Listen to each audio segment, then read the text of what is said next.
Boa tarde, alunos do primeiro ano F. Nós vamos prosseguir aqui com a nossa aula de literatura, tá?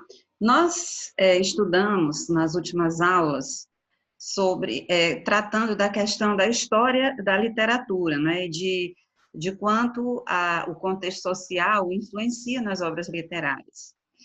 E vocês devem estar lembrados que nós falamos do movimento do trovadorismo, que surgiu na Idade Média, né, em Portugal, na Europa, mas nós vamos falar desse movimento literário em Portugal, porque nós falamos português, então nós temos que falar da história da literatura portuguesa e brasileira. Nesse período, no período da Idade Média, não há registro de história do Brasil. Por isso, nós vamos falar da literatura em Portugal. E em Portugal estava acontecendo esse movimento literário chamado trovadorismo. Nós falamos que toda a prática, todas as características desse movimento estava diretamente ligada ao contexto do feudalismo, não é? O contexto do feudalismo e da relação de vassalagem entre os camponeses servos, os senhores feudais, e a relação de servidão e vassalagem entre os camponeses servos e a nobreza. Como isso influenciou na literatura? Os textos, na época, há registros de forma mais evidente de poemas. Esses poemas eram declamados no palácio, né? Era uma atração artística para os nobres, e a influência da relação de vassalagem da sociedade foi lá para a poesia.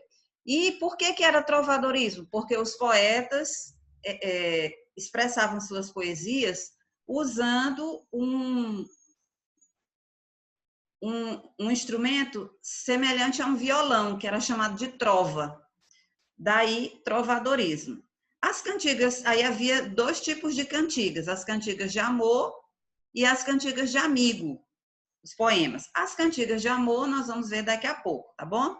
Então, quais eram as características dessas cantigas, das cantigas de amor e das cantigas de amigo? Vamos lá.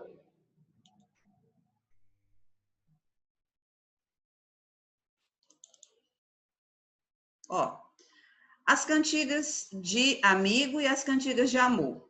As cantigas de amor, elas falavam sobre as qualidades da mulher amada, e o eu lírico se posiciona numa relação de total submissão, tá?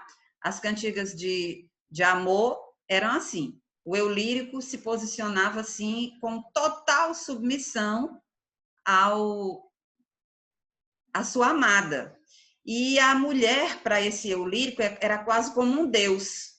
Inclusive, essa expressão dona, que a gente fala hoje, dona Joana, dona Maria, ela é oriunda dessa época, porque muitos dos poemas, os poetas, o eu lírico dos poemas, chamava a mulher amada de dona, numa posição de total submissão, como se aquela mulher amada fosse uma rainha, fosse quase uma deusa, certo? Refletindo a mesma relação de vassalagem que havia, porque o eu lírico se posiciona como um servo da mulher amada, como um escravo da mulher amada. Assim como na sociedade havia essa relação de servidão e escravidão. E a gente também tem as cantigas de amigo. As cantigas de amigo é o seguinte, eram escritas por homens, mas eles expressavam os sentimentos das mulheres. Como? Era o sentimento de uma mulher humilde, porque as mulheres não escreviam naquela época, né? Não poderiam aprender a escrever, não sei se esse era o motivo, mas os poetas tentavam expressar os sentimentos das mulheres, não que eles quisessem ser mulheres, mas eles tentavam expressar os sentimentos das mulheres que também estavam em sofrimento porque estavam longe do seu amado.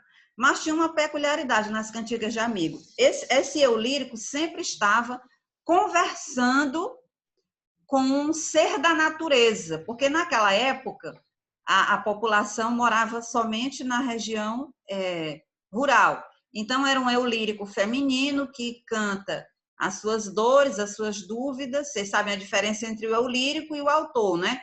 O eu lírico é o sentimento, é a voz do sentimento que tem no poema. Então, no texto, essa suposta mulher sempre conversa com o ser da natureza. Então, nós temos as cantigas de amor e as cantigas de amigo. E nessa aula, eu vou colocar para vocês aqui no Cléssero exemplos de músicas da atualidade. São músicas atuais, mas que têm as características desse período, tá bom? Então, eu vou colocar para vocês esses textos e vocês vão poder comparar com as cantigas do trovadorismo, certo? Então, vamos voltar aqui para eu mostrar para vocês como eram as cantigas da época, tá? Vocês têm alguns exemplos no livro, vamos ver aqui, tá?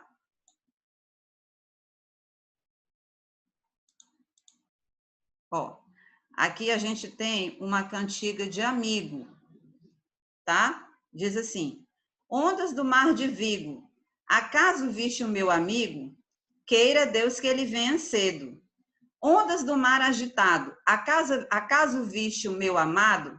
Queira Deus que ele venha cedo. Então, aqui, o eu lírico conversa com o mar, perguntando, é um eu lírico feminino, que conversa com o mar, perguntando onde está o seu amado, tá? Então, qual era a característica mesmo da cantiga de amigo?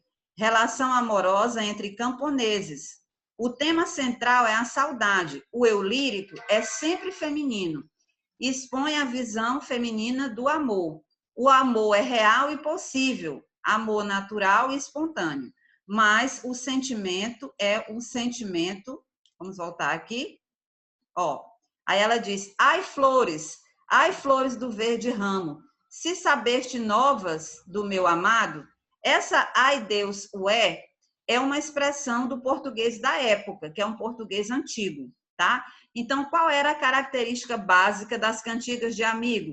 Um eu lírico feminino que chora a ausência do seu amado, e esse choro ela desabafa para um ser da natureza, tá bom? Então, vamos ver aqui outros, agora o exemplo da cantiga de amor. Vamos ver aqui um exemplo, né, da cantiga de amor.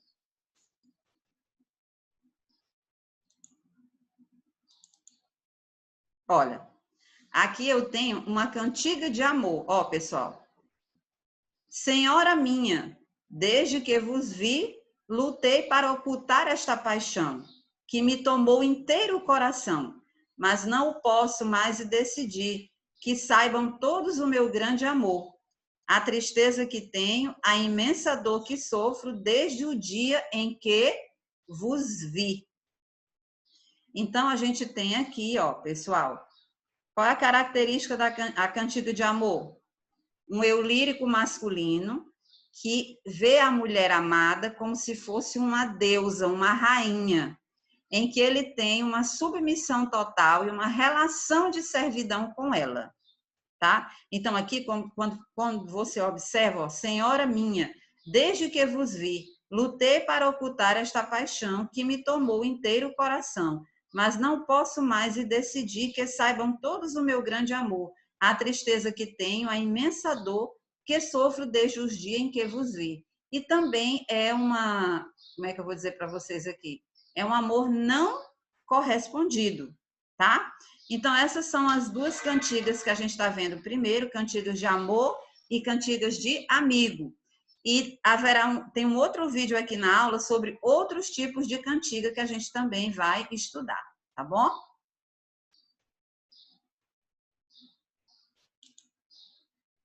Então, a gente encerra essa primeira videoaula aqui, falando das cantigas de amor e das cantigas de amigo. E observem as instruções do Cléssero, mas daqui a pouco, mas eu vou colocar um outro vídeo para vocês falando das cantigas satíricas, tá bom?